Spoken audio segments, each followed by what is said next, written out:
তো বন্ধুরা তোমরা বলো কেমন আছো? আমি কিন্তু খুব ভালো আছি। হ্যাঁ, এখন আমি রয়েছি হাই স্কুল ফিল্ডে। ইয়েস, এটা চলছে একটি প্রস্তুতি। তোমরা বুঝতেই পারছো কিসের প্রস্তুতি। হ্যাঁ, এটা হলো স্পোর্টস এর প্রস্তুতি। আমাদের স্কুলে প্রত্যেক বছর কিন্তু অ্যানুয়াল স্পোর্টস হয়। প্রতি বছর ডিসেম্বরে হলো, এবার নভেম্বরে হতো। তো যাই হোক, আমাদের প্রস্তুতি কমপ্লিট করে আমি বেশ রেডি হয়ে চলে এলাম ফিল্ডে পৌঁছানোর পর যখন আমরা লাস্ট ফিনিশিং এর কাজগুলো কমপ্লিট করছিলাম, তখনই দেখি গার্ডিয়ানরা সবাই চলে এলো। সবার গ্রুপ অনুযায়ী বাচ্চাগুলোকে ঠিক জায়গা মতো বসানো হলো। আর বন্ধুরা, স্টুডেন্টদের কিন্তু সেই কালারফুল ইউনিফর্মে কিন্তু দারুণ লাগছে। আর এই স্পোর্টসটা কিন্তু একটা দারুণ ইভেন্ট। আর স্টুডেন্টসরা কিন্তু বিভিন্নভাবে মোটিভেটেড হয়, আর ওরা বিভিন্ন রকম গেমে পার্টিসিপেট করতে পারে। বেশ দেখেও ভালো লাগে, আর ওরাও ভীষণ ভাবে আনন্দ করে। তারপর চিফ গেস্টদের ওয়েলকাম জানানোর পরে আমাদের স্টার্ট হয়ে গেল। আর শুরু করা হলো বাচ্চাদের খুব সুন্দর পারফরমেন্স দিয়ে।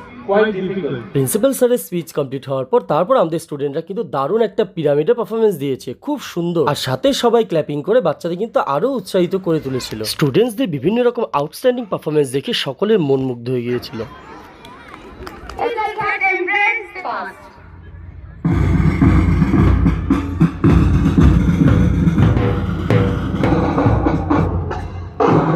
তারপর স্টুডেন্টসদের মার্চ পাস্ট কমপ্লিট হওয়ার পর ওদের ড্রিল শুরু হয়ে গেল।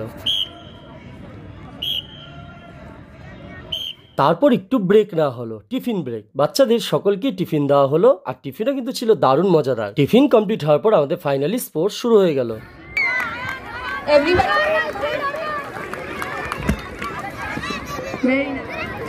Everybody please clap. Please encourage the students.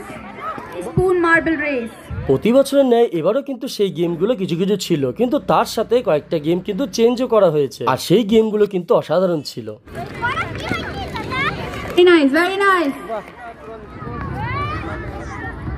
যারা উইনার হচ্ছিল তারা তো অবশ্যই ট্রফি পেয়েছিল, আর সাথে যারা ইনফ্যান্টরা ছিল তারা কি সুন্দর দেখো গিফট পেয়েছে, দারুণ। কিন্তু তার সাথে কিন্তু গার্ডিয়ানদের জন্য কম্পিটিশন রাখা হয়েছিল, যেটা এখন স্টার্ট হলো।